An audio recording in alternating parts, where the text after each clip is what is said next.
Hello, कैसे हैं बच्चों। उम्मीद करते हैं बहुत अच्छे होंगे और अच्छे से घर पे पढ़ाई कर रहे होंगे। आज सावन का पावन महीना स्टार्ट हो चुका है और अभी जो है बारिश भी हो रही है। ठीक है, तो फिर भी पढ़ने में और पढ़ाने में बड़ा मज़ा आ रहा है। और हम लोग जो है प्रश्नावली 8.1 का जो है क्लास 10th का मैथ का प्रश्नावली 8.1 का आज 9 नंबर क्वेश्चन करने वाले हैं। ठीक है, तो 9 नंबर क्वेश्चन पे ध्यान दीजिए और बढ़िया से पढ़िए बाबू, क्योंकि अब मौसम बहुत अच्छा है, गर्मी जा चुकी है और बरसात भी आ गया है और आज तो सावन का पहला जो है सोमवारी भी है। तो भगवान महादेव का नाम लेके हम लोग जो है 9 नंबर क्वेश्चन स्टार्ट करते हैं। ठीक है, तो देखिए 9 नंबर क्वेश्चन जो है इसमें लिखा है कि त्रिभुज ABC में जिसका कोण 20 समकोण है। लिखा हुआ है कि त्रिभुज एक ABC है जिसका कोण 20 समकोण है। तो सबसे पहले हम एक त्रिभुज बनाए। देखिए एक त्रिभुज बना दिए जिसका नाम है AB और C। एक त्रिभुज हो गया ABC, तो इसका कह रहा है कि B कोण समकोण है, तो B कोण समकोण हम लोगों ने बना लिया। कह रहा है यदि tan A बराबर 1/√3 है तो इसका मान निकालना है। वो कह रहा है निम्नलिखित के मान ज्ञात कीजिए। 1 नंबर और 2 नंबर करके 2 क्वेश्चन दिया है। तो देखिए पहले यहाँ पे लिखा हुआ क्या है कि एक त्रिभुज है ABC जिसका कोण 20 समकोण है और tan A बराबर जो है 1/√3 है। तो ये दिया हुआ है आपको और ये 1 नंबर और 2 नंबर करके 2 क्वेश्चन है, इसका वैल्यू आपको निकालना है। तो देखिए जो दिया हुआ है उससे हम लोग पहले यहाँ बनाना स्टार्ट करते हैं। तो लिखेंगे कि दिया है कि त्रिभुज ABC एक समकोण त्रिभुज है। त्रिभुज ABC एक समकोण त्रिभुज है जिसका कोण B समकोण है। जिसका कोण B समकोण है। जिसका कोण B समकोण है। ठीक है, जिसका कोण B समकोण है। अब देखिए और क्या दिया हुआ है, तो और दिया हुआ है क्या दिया हुआ है, tan A बराबर दिया 1/√3। तो लिखेंगे tan A बराबर 1/√3। अब आपको मालूम है ऐसा क्वेश्चन हम लोगों ने बहुत बना चुका है अभी तक। ठीक है, तो आपको मालूम है कि यहाँ पे tan A का वैल्यू दिया है। इसका मतलब tan थीटा का फॉर्मूला क्या होता है। tan थीटा का फॉर्मूला होता है लंब बटे आधार। तो लंब बटे आधार होता है tan थीटा का फॉर्मूला। इसका मतलब है कि ये जो 1 है ये लंब है और आधार जो है वो √3 है। तो एंगल A से देखिए, यहाँ पे है एंगल A से देखिए बताइए लंब कौन है। तो आपको मालूम है कि जो भी एंगल कहता है उसका जस्ट सामने वाला लंब होता है और जो सटा हुआ रहता है वो आधार होता है। हम देखिए हर एक क्वेश्चन इसको बता रहे हैं, आपको ये याद हो जाना चाहिए कि जो भी एंगल कहता है उस एंगल के जस्ट सामने वाला जो है वो होता है लंब और जो उसमें सटा हुआ रहता है वो होता है आधार। तो उसके सामने वाला जो है BC है, तो इसका मतलब BC जो है वो आधार है, सॉरी लंब है, और सटा हुआ जो है वो है AB, तो AB जो है वो आधार है। ठीक है, तो समझ में आ गया। इसके जो एंगल A के लिए जो है सामने जो है BC है, तो BC हो गया लंब और सटा हुआ है AB, तो AB हो गया आधार। इसका मतलब है BC का वैल्यू हो गया 1 और AB का वैल्यू हो गया √3। तो हम लोग यहाँ पे लिखेंगे BC = 1। अब आपको मालूम है कि ये 1/√3 जो है अनुपात में है। इसका वैल्यू, इसका मतलब ये नहीं हुआ कि ये BC का वैल्यू 1 हुआ, बल्कि BC का वैल्यू हम लोग 1 के लिखेंगे और AB का जो वैल्यू है वो हम लोग √3 के लिखेंगे, क्योंकि यहाँ पे जो है 1/√3 लिखा है। हो सकता है कि यहाँ पे 2/2√3 भी हो सकता है, क्यों नहीं हो सकता। यह अनुपात में है तो ये हो सकता है कट के आया हो 1/√3। इसीलिए हम लोग जो है यहाँ पे BC का वैल्यू डायरेक्ट 1 नहीं लिख के BC का वैल्यू 1 के लिखेंगे।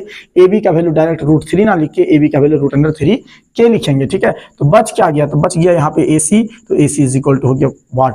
अब आपको मालूम है कि कोई भी समकोण त्रिभुज में जब 2 भुजा दी हुई रहती है और एक भुजा नहीं दी हुई रहती है तो हम लोग पाइथागोरस प्रमेय को अगर लगा दें तो वहां से वो भुजा निकल जाता है। ठीक है, तो हम लोग यहाँ पे वही काम करेंगे। हम लोग जो है त्रिभुज ABC में पाइथागोरस प्रमेय लगा देंगे। तो लिखेंगे त्रिभुज ABC में पाइथागोरस प्रमेय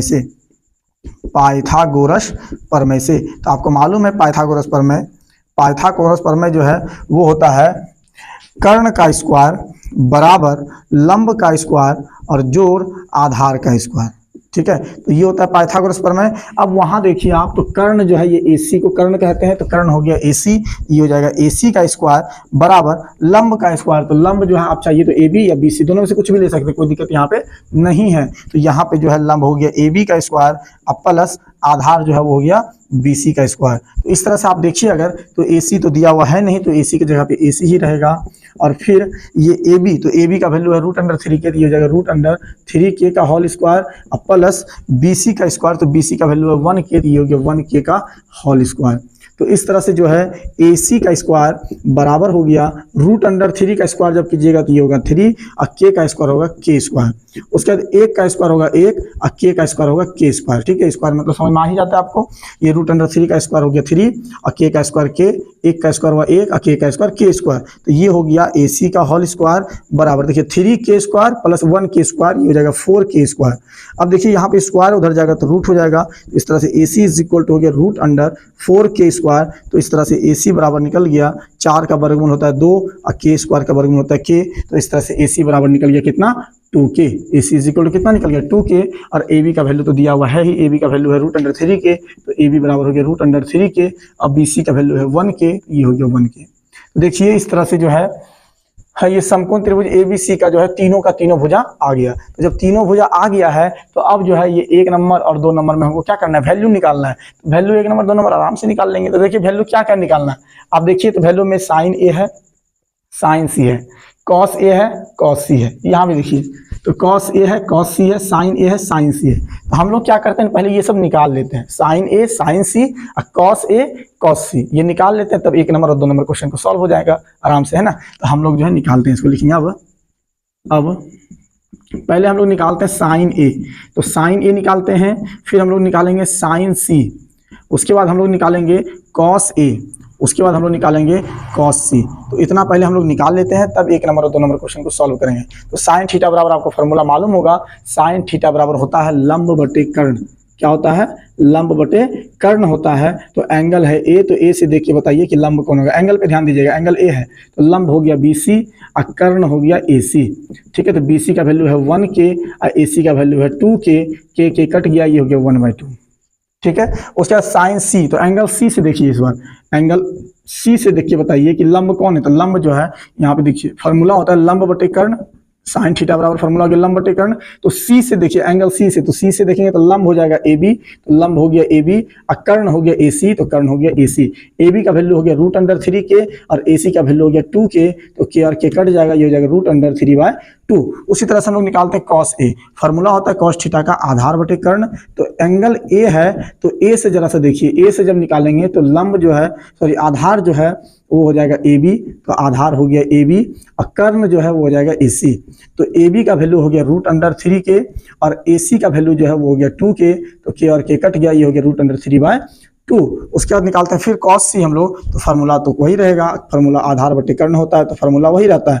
यहाँ पे एंगल के हिसाब से भले क्या कहते हैं ये चेंज होगा। देखिए एंगल जो है C है, तो इस बार C से देखिए बताइए आधार कौन है। तो C एंगल है तो इसके लिए आधार जो है वो BC है, तो आधार हो गया BC और कर्ण हो गया AC, ये हो गया AC। तो BC का वैल्यू हो गया 1K और AC का वैल्यू हो गया 2K, तो K और K कट गया, ये हो गया 1/2। तो हमको लगता है यहाँ तक में आपको कोई दिक्कत होना नहीं चाहिए। ठीक है, देखिए यहाँ पे दिया हुआ क्या था, दिया हुआ था tan A बराबर 1/√3। तो जो दिया हुआ था उससे हम लोगों ने देखा कि 2 भुजा वहां से हमारा आराम से आ गया, तो 2 भुजा आ गया, बच गया 1 भुजा। तो 1 भुजा जो बच गया उसको हम लोगों ने पाइथागोरस प्रमेय से निकाल लिया। तो पाइथागोरस प्रमेय से जब निकल गया तो इस तरह से एक समकोण त्रिभुज का तीनों भुजा निकल गया, एक समकोण त्रिभुज का तीनों भुजा निकल गया। तो जो जो यहाँ पे है देखिए, यहाँ पे क्या क्या है, साइन A है, साइन C है, कॉस A है, कॉस C है, उसमें इसमें भी वही कॉस A है, कॉस C है, साइन A है, साइन C है। तो सबसे पहले हम लोगों ने वो निकाल लिया, साइन A निकाल लिया, साइन C निकाल लिया, कॉस A निकाल लिया, कॉस C निकाल लिया। ठीक है, ये निकालने तो आप सभी को आता ही है, तो ये निकाल लिया हम लोगों ने। अब 1 नंबर और 2 नंबर क्वेश्चन सॉल्व करना है, हम एक सॉल्व करेंगे, दूसरा आप लोग खुद सॉल्व कर लीजिएगा। ठीक है, तो इसको पहले आप लोग यहाँ तक नोट कीजिए, उसके बाद 1 नंबर क्वेश्चन सॉल्व करते हैं। तो आइए बच्चों, अब हम लोग जो है 1 नंबर क्वेश्चन को सॉल्व करते हैं। 1 नंबर में देखिए लिखा हुआ है sine A cos C plus cos A into sine C। सबका वैल्यू निकला हुआ है, उसको खाली लाकर यहाँ पे रखिए। आप देखिए साइन A, तो साइन A का वैल्यू कितना है, साइन A का वैल्यू है 1/2, तो यहाँ पे रखे 1/2। यहाँ इंटू का मतलब हुआ गुना, तो गुना कर दिए। फिर है cos C, तो cos C का वैल्यू जो है 1/2 है, तो लिखिए 1/2। फिर यहाँ प्लस, तो किए प्लस।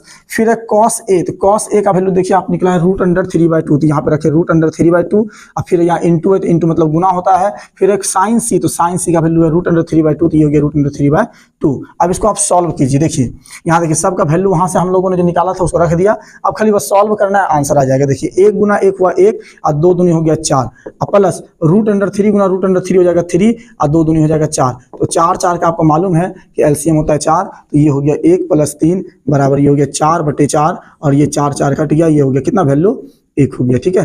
तो इसमें तो अब सॉल्व करने में कोई दिक्कत है नहीं, जब ये पूरा समझ में आ गया आपको तब सॉल्व करने में कोई ज्यादा विशेष दिक्कत नहीं है। 2 नंबर को इसी तरह से हम लोग बना लेते हैं। 2 नंबर में है cos A into cos C minus sine A into sine C. Value सबका निकला हुआ यहाँ पे ला के रखिए। देखिए cos A, तो cos A का वैल्यू जो है वो है √3/2, तो यहाँ पे रखिए √3/2। cos C, तो cos C का वैल्यू 1/2 है, तो यहाँ पे लिखिए 1/2 माइनस साइन A, तो साइन A का वैल्यू 1/2 है, तो लिखिए 1/2 और इंटू साइन C, तो साइन C का वैल्यू √3/2 है, तो लिखिए यहाँ पे √3/2। इसको भी आप सॉल्व कर लीजिए। √3 इंटू 1 जो है √3 को 1 से गुना करेंगे तो √3 होगा और 2 गुना 2 होगा 4 माइनस 1 गुना √3 करेंगे तो ये होगा √3 और 2 गुना 2 करेंगे तो होगा ये 4। 4 का वर्गमूल आपको मालूम है 4 होता है। अब देखिए या तो आप यहाँ पे डायरेक्ट ऐसे कीजिए, देखिए √3/4 √3/4, √3/4 में √3/4 घटेगा, ये तो पूरा कैंसिल हो जाएगा, तो क्या बचेगा आंसर इसका 0, तो डायरेक्ट इसका आंसर हो गया 0। ठीक है, तो उम्मीद करते हैं कि ये भी आपको क्वेश्चन समझ में आ गया होगा।